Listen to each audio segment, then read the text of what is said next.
In a 2021 interview on Alive and Streaming, Chris Poland revealed how much Dave Mustaine paid him during his stint with Megadeth. Chris said that he was only making $200 a week from being in the band. When he'd come home from Megadeth tours, he didn't have any money. Now, before we delve into this great story, please subscribe so that you don't miss any of these cool stories in the future, and leave us a comment. Let us know what you think. One day, Chris was late for a Megadeth meeting. He couldn't get a ride. He didn't have a car. He couldn't get there. And when he eventually got there, Dave was already gone. So Chris called him up on the phone and said, "Dave, I couldn't get a ride. I'm here now." And Mustaine just said, "Well, I don't care. You're not getting paid." And then Chris said, "You know what, man? Why don't you fire me?" "Oh, wait. I know why you won't fire me. Because I don't think there's anybody that would put up with how you treat people." So they had a big blowout, and 2 days later, Chris got a letter at his girlfriend's house saying, "Your services are no longer needed, and have a good life." So that's how Chris Poland was fired from Megadeth. After Megadeth, Chris joined the Circle Jerks for a year in 1989. That was a Los Angeles hardcore punk band which dissolved in 1990. Chris did a couple of tours playing bass in the band. They also did an acoustic live performance, and while he was playing with the band, he was writing songs for his first solo album, Return to Metalopolis, in the back of the van. Chris said, "Any time I could grab a guitar, I would write stuff. That was a lot of fun, though. I made a lot of money with Circle Jerks. I would come home with $7,000 to $8,000 in my pocket for 5 weeks." Those guys were touring animals. They had it down to a science. And instead of sending their money home while they were on the road, they would buy vintage guitars and just put them back in the trailer. They would buy those guitars for like $4,000 and then sell them in Los Angeles for $7,000. They were just money makers. Chris also added, "One thing I did learn was if you go out in a van with a trailer, you're going to make a lot of money instead of taking a bus and a truck." And according to Dave Mustaine, these days buses are generally between $5,000 to $10,000 a week, because that includes fuel and the driver and his hotel. Sometimes you have to do double drives in Europe. So, in 1989 and 1990, Dave Mustaine was looking for a guitar player. There are many guitar players, but eventually he asked Chris Poland to rejoin Megadeth because Chris is an amazing guitar player. According to Chris, he wanted to come back, but he had already a record deal to record his first solo record, Return to Metalopolis. And check it out, guys, a beautiful record. Poland recorded solos for demos for Megadeth, Rust in Peace album, and Mustaine paid him royalties for the recording. But eventually, he did not rejoin Megadeth, and Marty Friedman got the gig. Chris actually had a deal with Capitol Records, and Megadeth was on Capitol as well. But after Chris turned down the Megadeth offer, he lost his deal with Capitol, but suddenly he got a deal with Enigma Records, a subsidiary of Capitol. To make Chris feel better, they gave him an extra $50,000. In 2004, Chris rejoined Megadeth one final time, and they recorded the album The System Has Failed. Then Chris filed a lawsuit against Mustaine regarding the use of 3 Rust in Peace demos on the album's reissue without Poland's permission. Chris Poland explained in an interview that he tried to call Dave Mustaine and his manager many times, but he never heard back from them. The last time he called Mustaine, he said, "Hey, man, if you don't call me back, I'm going to call my lawyer, and we're going to have to get into it." Then the manager called Chris back and said, "You played just a couple of solos. So what?" And Chris says, "What do you mean, so what?" The manager said, "Well, Dave thought you would do it for the fans." Chris said, "Okay." Is everybody else that played on the demo doing it for the fans? Are they getting paid? And the manager said, Chris, that's not the point.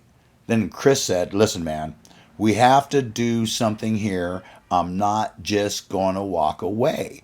I love the fans, but I'm just not going to do it. If everybody else is getting performance royalties for this, I want one. I want everybody to know that it wasn't a nuisance suit. It wasn't anything like that. I made every attempt to work it out and they just ignored me. So, eventually that ended Poland's professional relationship with Mustaine and Megadeth. Dave Mustaine commented on X, Chris sued me for $9,500 because I put the demos I paid for on the Rust in Peace reissue. It's called a nuisance suit, and he sold out our friendship for 4 figures. I'll always appreciate him being in Megadeth, but not as much as I do him not being in Megadeth. But what about Dave Ellefson, Marty Friedman, and Nick Menza? How much were they getting paid? Well, Dave Ellefson went from being part owner in the band to a salaried employee. Ellefson was in Megadeth from the band's inception in 1983 to 2002 when Dave Mustaine disbanded Megadeth because he suffered severe nerve damage that left him unable to play. After Mustaine reformed Megadeth with an all-new lineup without Ellefson in 2004, Ellefson sued his former partner for $18.5 million, alleging that Mustaine still owed him substantial merchandise and publishing royalties. In January 2005, Ellefson lost his lawsuit, and 5 years later, he rejoined Megadeth, but as a salaried employee.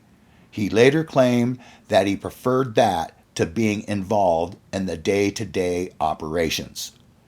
In 2014, Dave Mustaine called Marty Friedman and Nick Menza to do the reunion of the Rust in Peace lineup, but it didn't work because both Marty and Nick were upset with Megadeth's salary offer.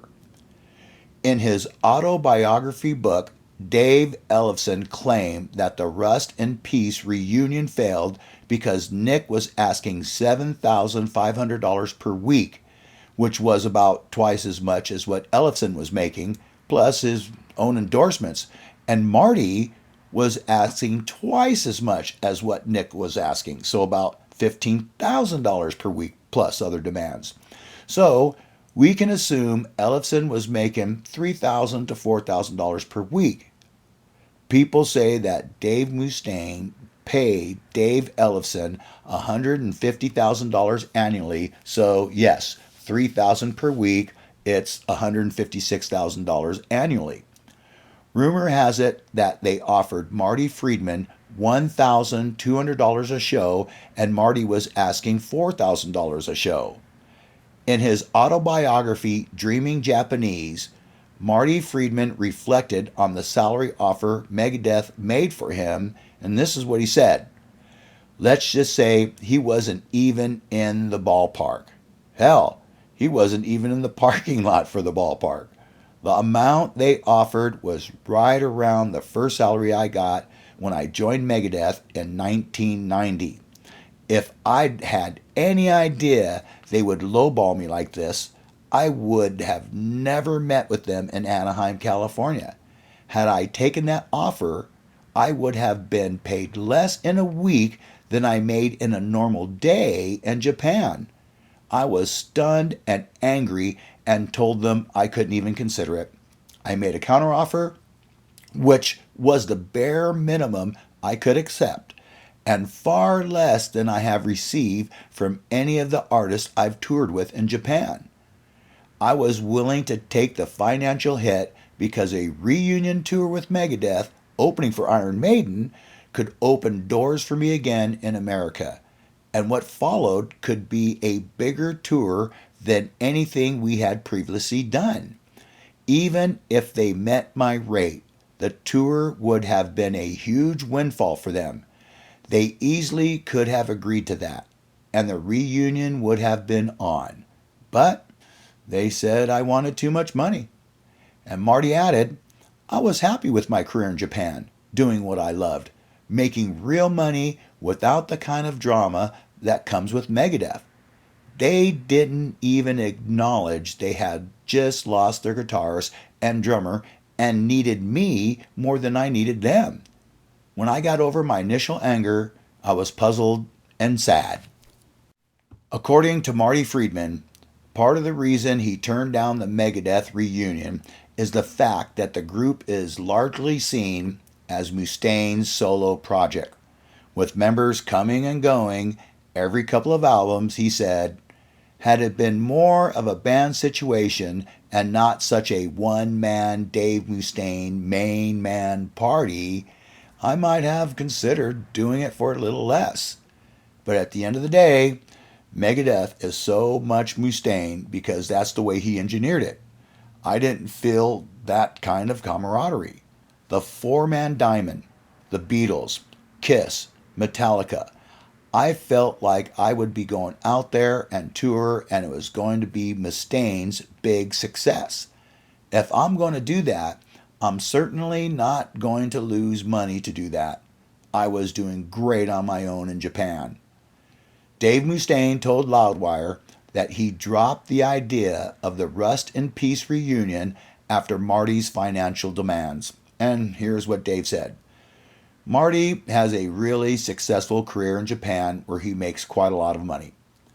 And this is the part where I thought it was a little weird, where he said that he has to pay all his team while he's gone instead of just himself. Because I thought, we'll pay you what you were making, so that's switching horses in the middle of the river. It's no big deal unless you fall off. And then when we found out that he wanted to sell his merch, his this, his that, his this, his that, then he wanted this crazy amount of money and he wanted to fly first class everywhere. I said to our management, I can't deal with this. Nick Menza was also offered to rejoin Megadeth in 2014. He started working out new tracks with the band, but he quit after he was offered a contract he described as very unfair. A year and a half later, in May 2016, Nick died after suffering a heart attack during a concert with OHM, Chris Poland's band. Nick once said, while being in Megadeth, I don't want to play anything heavier than that because I want to live to be 60. He died at the age of 51. So, Dave Mustaine is essentially the CEO and get by far the biggest cut. He makes a few $1,000,000 a year given the property he owns. It would take a large amount of money to maintain his living standards. The other band members own no part of Megadeth and are salaried employees. They earn $150,000 to $250,000 a year.